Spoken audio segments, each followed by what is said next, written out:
Hey guys, welcome back to my channel. My name is Jasmine Danielle. If you are new here, then hello. I make all types of lifestyle content here on this channel, from vlogs to hauls to routine videos. So if you like that type of content, then definitely go ahead and hit the subscribe button. Also make sure you hit your notification bell, that way you know every time I upload a new video here on this channel. So in today's video, I'm going to be sharing with you guys my first quarter reads for 2021. If you guys have had a chance to see any of the other videos I've done on my channel about what I'm reading, then you know that I love to read. I always have. I've always been an avid reader, and it's just something that I love. You can see some of my books behind me here. I actually just got rid of a bunch of books. Well, I donated a bunch of books to used bookstore and all this stuff. So it was nice to purge some older ones and make room for newer ones, because I just really love reading a physical book. There's just nothing better to me. So I love to collect books, and I guess that's like the one thing in my life that I actually collect is books, because I don't really collect anything else. So in today's video, I wanted to share with you guys what I'll be reading for the first quarter. I have 5 books here, and if you are new to my channel, then you probably don't know this, but if you've seen some of my other videos, then you guys know I try my hardest to primarily read books by Black and brown authors. That's just something that's important to me, to support Black and brown authors, women of color, specifically. That is typically what I try to read, but of course I'm open to reading anything by anyone if it's good. So yeah, all of the novels that I'm going to talk about today are fiction novels. I typically love to read like young adult fiction, or just, you know, a fiction novel in general. And then I do also really like self-development and those types of books. So I actually have a cart full of books that I want to read to kind of just help me like navigate 2021 and grow and all of that. So I'm thinking I'm gonna make it a priority for the second quarter of 2021 to be all about like self-development, and probably read quite a few self-help and development type of books. But anyways, if you guys are interested in seeing what I'll be reading the first quarter of 2021, then just keep watching. So the first book that I want to talk about is a book that I finished in literally 3 days. It is the first book that I read for this new year, and I could not put it down. It was just that good. So it's called The Black Kids, and it's by Christina Hammonds Reed. So it's about this young Black girl named Ashley. I believe her name is Ashley. Yes, her name is Ashley. She is growing up in Los Angeles, and it is 1992. So she's growing up in Los Angeles, and it's during the story takes place during the LA riots and the whole Rodney King beating and all of that. So that is sort of the backdrop for this book, and the book is actually broken up into like parts. I think it's like before the riots, during the riots, and after, and it just kind of follows her along on her journey, because her family is well-to-do. They live in an affluent neighborhood in LA. She goes to like a private school, or if I'm not mistaken, if it's not a private school, it's just like a bougie public school. I feel like it's a private school though. I feel like they mentioned something about tuition and like kids being there on scholarship, and she's obviously not one of the scholarship kids because her family pays for her to go there. She grew up in this neighborhood. She grew up with, you know, predominantly white people, and her best friends are all white, and you know, she has, you know, kids. There are kids from her school who are bused in from other areas in LA, and it kind of talks about the differences between her and her friends, and you know, the Black kids at her school that she wasn't really too familiar with. Like, she knew them but not really, and kind of how the riots and everything impacts everyone in her life, her sister. It's just a really good book. Like, I just literally could not put it down. So I could not recommend this enough. Shout out to the author, because I love this book. Like, I could literally read this again. That's how much I loved it. So the next book that I want to talk to you guys about is actually the book that I'm currently reading right now, and this book is called Dear Haiti, Love, Elaine. And again, the cover is just so cute. I really feel like the covers on these are so cute. I think literally 4 out of the 5 books that I have are like covers with Black women on the front, which, I mean, hello. So anyways, yeah, so this story is actually about Elaine, and she is also, I want to say she's also a 17 or 18-year-old senior in high school. She lives in Miami. She's of Haitian descent. Both of her parents are from Haiti, but she grew up in Miami. So in the book, she's doing this school project where she's having to research a country and how they basically came into power or whatever the case may be. So of course she decided to research Haiti because that's where her family is from, and her family has a lot of history in Haiti and ties to the Haitian Revolution and things of that nature. So she wanted to really research that because she doesn't know much about it. And a lot of things are taking place in this story, and she's uncovering a lot of things about her family. Her mother is also going through a difficult time in the book, so it's kind of navigating that as well. And the whole story is kind of written through the lens of that school project. So some of the items are kind of like articles, or some, like, you might read an article or you'll read a postcard and all this stuff. So there's a lot of interesting things and elements happening in this story. So this is just me giving you guys a glaze over version of what it's about, because I don't want to spoil it.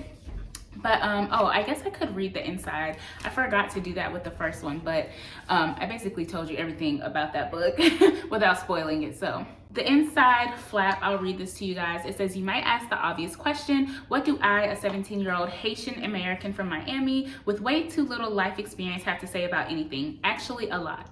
Thanks to the quote-unquote incident, don't ask, I'm spending the next 2 months doing what my school is calling a spring volunteer immersion project. It's definitely no vacation. I'm toiling away through the ever-watchful eyes of Tati Estelle at her new nonprofit, and my lean-in queen of a mother is even here to make sure I do things right.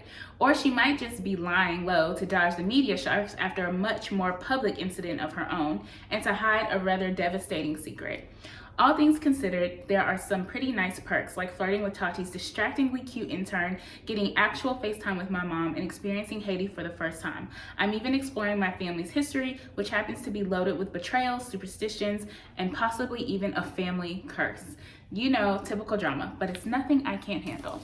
So yeah, so this book was actually written by two sisters, Micah Molites and Maritza Molites. Sorry if I'm not saying those last names correctly, but it's so cute. It's really good, and I'm about halfway through, so I've really been enjoying this book so far, and again, would also recommend this. So the next book that I have on my reading list for the first quarter is Ties That Tether by Jane Igaro. I'm sorry if I'm saying that name incorrectly, but again, another beautiful cover. Like, I just love the colors on all of these. But so yeah, so I have seen this book everywhere. It kept popping up on my Instagram feed. I think I even saw it on Twitter. Farron, you guys know Farron, she had the book, and I was just like, I see this book everywhere, and it was in my cart, and I was just like, you know what, let me just go ahead and order it and read it, and add it to my reading list. So this book says, at 12 years old, Azaire promised her dying father she would marry a Nigerian man and preserve her culture even after immigrating to Canada. Her mother has been vigilant about helping, well, forcing her to stay within the Nigerian dating pool ever since, but when another match made by mom goes wrong, Azaire ends up at a bar, enjoying the company and later sharing the bed of Rafael Castellano, a man who's tall, handsome, and white. When their one-night stand unexpectedly involves into something serious, Azaire is caught between her feelings for Rafael and the compulsive need to please her mother. Soon, Azaire can't help wondering if loving Rafael makes her any less of a Nigerian. Can she be with him without compromising her identity? The answer will either cause Azaire to be audacious and fight for happiness, or continue to be the compliant daughter. So this book obviously is all about an interracial relationship. So, you know, shout out to, you know, everybody who has experienced one of those. So yeah, I'm really excited to read this book. I've heard nothing but amazing things and reviews about it, so I'm excited to read it and see how it turns out. So the next book on my first quarter reading list is a novel called Grown, and this is by Tiffany D. Jackson. Again, another beautiful cover. I love the yellow. Yellow is just a beautiful color, like, and I just feel like it really pops on Black women and our skin. It just yellow was made for us. You cannot tell me any different. But yeah, I love her big gold hoop earring, door knockers. It's what my mother grew up calling them. She's from New York, so I think that's what they called them growing up in New York. But yeah, absolutely love the cover of this again. Tiffany D. Jackson, I love her. She wrote one of my favorite books that I've read, and it's called Monday's Not Coming. Actually, I have it right here. So yeah, this is Monday's Not Coming by the same author who just wrote this one. You guys, I know I'm supposed to be talking about books that I'm reading right now, but you guys have to read this book if you've never read it. It is so amazing, so beautiful. It literally, like, it's just so devastating, the things that like young Black women go through, young Black girls go through, and it really highlights that in such a beautiful and still kind of heartbreaking way. So anyways, I would love for you guys to read this book. It's so good. But back to the present time and what I'm going to be reading next by her. So I say all that to say that I love Tiffany D. Jackson's work already, so I know that I'm gonna like this book. So let me read you guys the inside fold. The very first line says, Corey Fields is dead. When Enchanted Jones wakes with blood on her hands and zero memory of the previous night, no one, the police and Corey's fans included, has more questions than she does.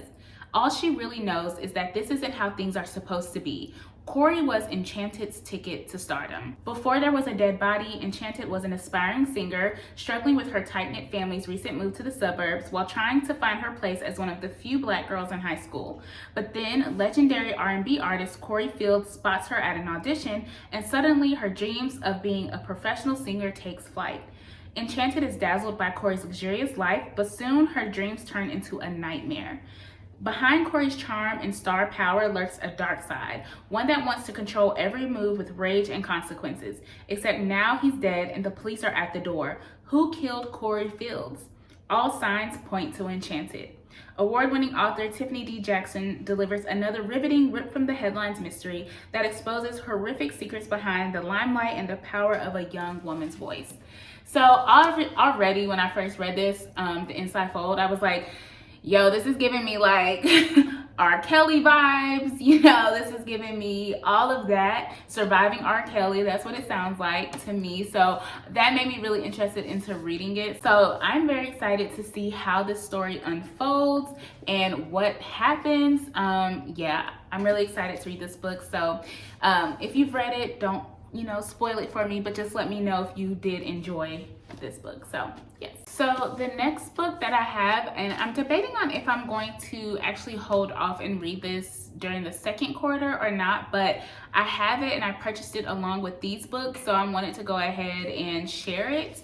But the next book that I wanted to talk about is Untamed by Glennon Doyle. I have heard nothing but amazing things about this book. I literally could not stop seeing ads for it on Instagram.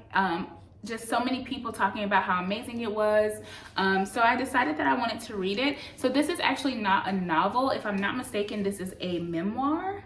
Yeah, I believe this is a memoir of Glennon Doyle's life. So she wrote this just talking about her journey, and everyone has talked about how amazing and inspiring and uplifting it is for women and women everywhere. So I think that I'm gonna hold off on reading this and save it for the second quarter when I plan on reading all of the like self-development books like that. But like I said, because I purchased it with these, I wanted to go ahead and talk about it. But yeah, I heard nothing but great things. It says, there's a voice of longing inside each of us. We strive so mightily to be good partners, daughters, mothers, employees, and friends.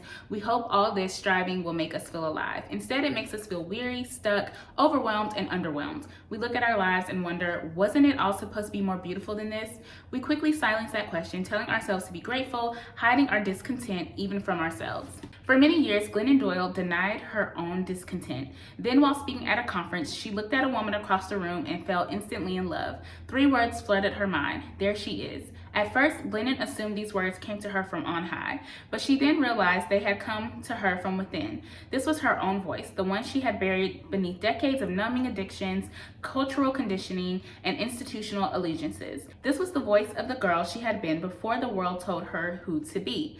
Glennon decided to quit abandoning herself to instead abandon the world's expectations of her. She quit being good so she could be free. She quit pleasing and started living. Soulful and uproarious, forceful and tender, Untamed is both an intimate memoir and a galvanizing wake-up call. It is the story of how one woman learned that a responsible mother is not one who slowly dies for her children, but one who shows them how to fully live. It is the story of navigating divorce, forming a new blended family, and discovering that the brokenness or wholeness of a family depends not on its structure, but on each member's ability to bring her full self to the table. It is the story of how each of us can begin to trust ourselves enough to set boundaries, make peace with our bodies, honor our anger and heartbreak, and unleash our truest, wildest instincts so that we may become women who can finally look at ourselves and say, there she is. Untamed shows us how to be brave. As Glennon insists, the braver we are, the luckier we get.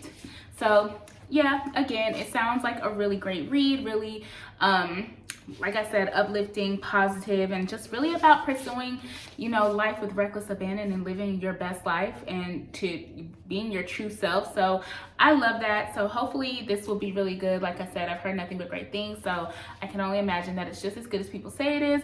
If you've read it, don't spoil it, but do let me know in the comments down below if you enjoyed it. So yeah, you guys, that is it for this video. I'm very excited to read through all of these books. If you've read any of the titles that I mentioned in this video, comment down below. Don't spoil the books now. Don't spoil the stories, but at least just let me know that you did enjoy it. That's all I will say. So yeah, thank you guys so much for watching this video. If you enjoyed it, please be sure to give it a big thumbs up, and I will see you guys in my next video.